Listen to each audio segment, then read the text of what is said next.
Is Cyril Ramaphosa a beneficiary of the proceeds of crime and corruption? Is Cyril Ramaphosa a beneficiary of the crime that we as South Africans have been complaining about?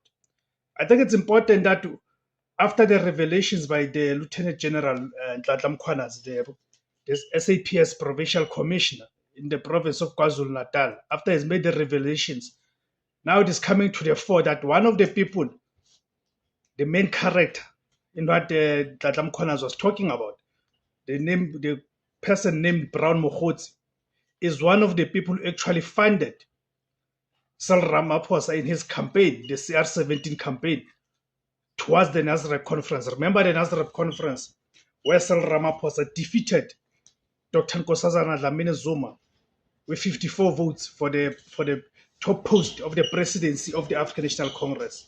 But before we go deeper on it, guys, let me greet you guys and welcome to the platform. My name is Debos Kosana, and the name of the platform is Izwi Labantu, the voice for Africans.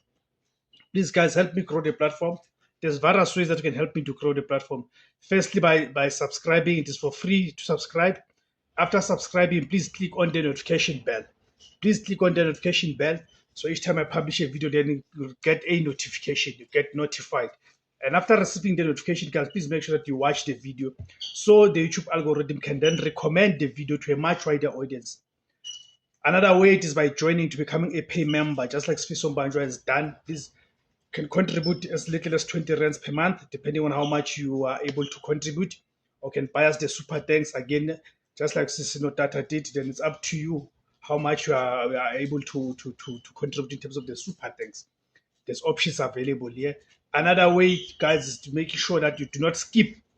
Please do not skip the ads that play on this video, because those ads are another way for the platform to earn the revenue in our quest for building an alternative platform, right? An alternative voice from the mainstream media, guys, right? Okay. So then let's get to it, guys. Do you guys believe? Just go to the comment section below and tell me, do you guys believe that Cyril Ramaphosa is actually a beneficiary of the crime syndicates and corruption? Meaning he got to ascend to the higher echelons of power and leadership in this country through the backing of characters who are alleged to be part of the crime syndicates in this country and corruption in this country, right? And also must juxtapose this with the fact that when Ramaphosa campaigned to be the ANC president in 2017, he made and those who are in his slate, they campaigned under this clean governance, right? Under the so-called clean governance as the good guys against the bad guys. But now the revelations that are coming to the fore now points to the contrary. Points to the contrary of what the ticket that is the so-called clean governance ticket that Ramaphosa and his people campaigned about, including people like Senzo Mchunu, because of course you know Senzo Mchunu was a key. He remains a key cog in the Cyril Ramaphosa's machinery. More so now that he's a minister of police, then must also remember the things like Phala, the Phala scandal and all of that, you see. So this is it's a rapidly unfolding and highly sensitive situation right now in South Africa, right? With significant implications for the country, right? Serious implications for the country's fight against crime and corruption. And the allegations, right, primarily involved Police Minister Senzo Mchunu, right, with connections to Brown Mokhotsi and Vusket Matlala, right? And the President Cyril Ramaphosa's role is currently one of responding to and addressing the serious allegations, right? So now the emerging report that actually one of the people, and again, it also goes to explain that why the CR17 statements have been sealed, because they knew very well that these are the things that are going to come to the fore. They knew that these are the things that are going to come to the fore, that the public will get to know about the people who funded Cyril Ramaphosa, then about and the money, how these people are making their money, and who did these monies go to in that campaign. So now it begins to make sense. It is beginning to make sense that why those statements have been sealed. as an instruction of the courts in this country, right? As instruction of the courts in this country. You see. So then let's look at the key players and their reported relationships, right? Start with Senzo Mchunu, the police minister, right? You know that Senzo Mchunu is currently the cabinet minister responsible for the South African Police Services, the SAPS. And his position is crucial. His position is crucial to the fight against crime and corruption.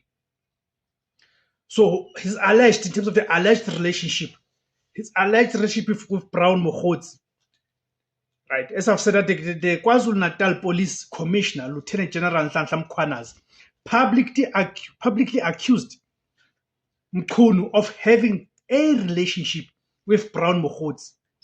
And must remember that Mchunu had initially denied. Do you guys still remember that in Parliament, Mchunu had initially denied having any relationship or knowing Mokgotsi.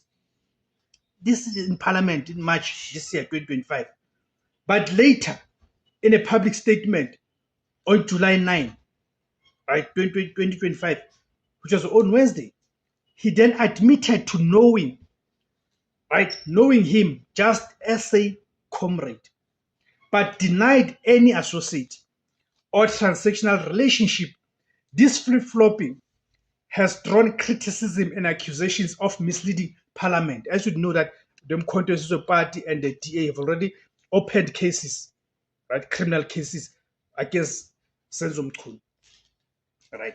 So then his relationship with the character known as Vusiket Matlala, Mkhwanazi also directly implicated Mchunu in an alleged links with Vusiket Matlala. Mchunu has vehemently denied ever meeting or speaking to Matlala or receiving anything from him. But now, of course, now having the hindsight of knowing that even he lied about Brown Mokgotsi, how are we supposed to trust him when it comes to him denying that he knows Matlala, right? So let's look at Brown Mokgotsi, a businessman, political associate. His role has been identified by KwaZulu-Natal Police Commissioner Lieutenant General Nhlanhla Mkhwanazi as an associate of Minister Senzo Mchunu. So the alleged involvement, Mkhwanazi alleged that Mokgotsi had access to classified police documents and was involved in discussions about internal SAPS decisions, including the disbandment of the police killing task team, the political killing task team. Can you imagine someone who's not even a police? He also alleged communication between Matlala, Mokgotsi, and Mchunu. Mokgotsi has stated his security has been compromised following the allegations. Then the relationship with Matlala. Mkhwanazi claimed that an analysis of Matlala's phone records, by the way, some time about a few days ago, or about a week, when there were raids, remember Matlala is in prison right now. When there were raids in prison, they found a cell phone from Matlala, meaning Matlala was found with a cell phone. And you know that in South Africa, you're not allowed to have any cell phones or contrabands in the cells, right?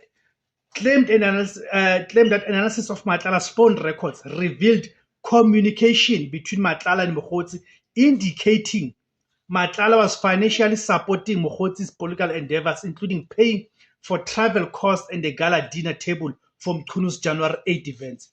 Remember during the January 8 events in the ANC, they've got these gala dinner things that they do there in the ANC where people pay for tables and all of that, right? Where people pay for tables and all of that. You see. So Vusi Matlala, a controversial businessman, as I've already said, that he is currently in prison, but for a matter that is not related to what we are talking about here. So his role described as a high-flying tenderpreneur and an alleged underworld criminal kingpin, right? His criminal history and allegations. Matlala is currently in custody, as I've already said, arrested in May 2025 on charges of attempted murder and conspiracy to commit murder related to the alleged attempt to kill his then girlfriend, Tebogo Thobejane. He has also been previously linked to a 360 million SAPS tender that was later cancelled by National Police Commissioner General Fanny Masemola in May 2025, who stated Matlala's company should never have made it past the first round during the bidding process. Recent reports indicate that he was found with the cell phone in the presence, I've already said, you see. So the alleged relationship between Mkhunu and Mokgotsi, this is the core of Mkhwana's allegations, right? Mkhwana's claims that analysis of Matlala's phone records uncovered a web of alleged corruption involving Matlala, Brown Mokgotsi, and Minister Senzo Mchunu. Specifically, it's alleged Matlala was bankrolling Mkhunu's events and providing transport and accommodation for his entourage. Mkhunu denies these direct links. And by the way, it has emerged that the former police minister, Bheki Cele, at some point lived in Matlala's mansion. You see. So then what is the role of Cyril Ramaphosa, the president of South Africa? The head of state and government, ultimately responsible for the integrity of his cabinet and the country's institutions, right? So as much as Ramaphosa has acknowledged the seriousness of the allegations, calling it a matter of grave national security concern, he has called for calm and stated that those involved in acts of corruption must face the consequences, right? But the challenge becomes one that these people who are here, these are the people who are reported to be funded even his campaign. People are reported to be bankrolling someone like Senzo Mchunu, because we know Senzo Mchunu is very key to Cyril Ramaphosa's ascendance to power, especially in terms of KwaZulu-Natal. If you remember in the conference in 2017, the NC conference, Senzo Mchunu was on the same slate with Cyril Ramaphosa, where Ramaphosa was contesting as the president. We know that he eventually won the race. Senzo Mchunu was contesting as the Secretary General in that slate where he lost to Ace Magashule by 24 votes. You see. So now you ask yourself the question, how is Cyril Ramaphosa going to be dealing with this matter? Because it involves people who are close to him, people who are his protectors, people who have protected him previously. So could it not be a case that this time is going to be his turn to protect the very same people, right? So how their relationship is harming South Africa's fight against crime and corruption? I mean, the allegations, regardless of their eventual legal outcome, are severely damaging in terms of public participation and what we as the people we know on the ground. They're very damaging to South Africa's efforts against crime and corruption in several critical ways. Number one is the erosion of public trust in law enforcement.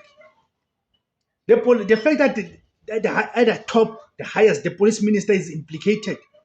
The head of the ministry responsible for fighting crime is accused of links to alleged criminal syndicates and tender irregularities. You see? This directly undermines public confidence in the police and justice system. If the public believes the police minister is compromised, their willingness to cooperate with law enforcement, report crimes, and trust in the system's integrity plummets. And we cannot blame the people for that. And the capture of the SAPS, Mkhwana's claims are just a capture, that there's people who have captured the SAPS, of parts of the SAPS by criminal elements, where police operations might be interfered with, sensitive investigations halted, or specific individuals protected from prosecution due to their political connections. This is a severe threat to the operational independence and effectiveness of the police and the country as a whole, because you've got the police and the politicians who are dictated to, or who are answerable to criminal networks and criminal syndicates. So the weakening of anti-corruption efforts, interference in anti-corruption efforts, interference in investigations, that's one. Surely there's interference in the investigations. The allegations that the police killings task team was disbanded or interfered with because it had uncovered links to politicians and a criminal syndicate is extremely concerning, right? This suggests a direct obstruction of justice and a deliberate attempt to shield politically connected individuals from scrutiny and prosecution. This directly sabotages the fight against corruption. And then the issue of impunity, because once these criminal syndicates and criminal elements have got politicians and the police in their pockets, then the act of impunity. If powerful individuals can allegedly use their influence to avoid investigations or prosecution, it fosters a culture of impunity where criminals, especially those with political ties, believe they are above the law. This emboldens criminal networks. Then also the issue of tender irregularities.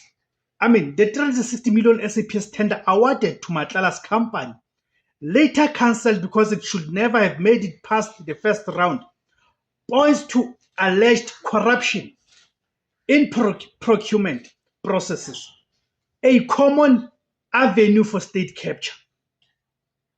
This diverts public funds, weakens state capacity, and rewards criminal enterprises. Political instability and division within the state. Right? Public accusations from a senior official. It is highly unusual and of course alarming for a provincial police commissioner to publicly accuse his own minister of such serious misconduct. This indicates deep-seated divisions and a breakdown of trust within the security cluster itself. Right, you see. So this has caused a serious damage to South Africa's international reputation as well, because now we are being viewed as some sort of a mafia state as a country. That's my take. I'm not sure what is your take, guys. Thank you for tuning in. Remember to subscribe, like, share, and comment. Also remember, guys, to join to become a paying member to the platform.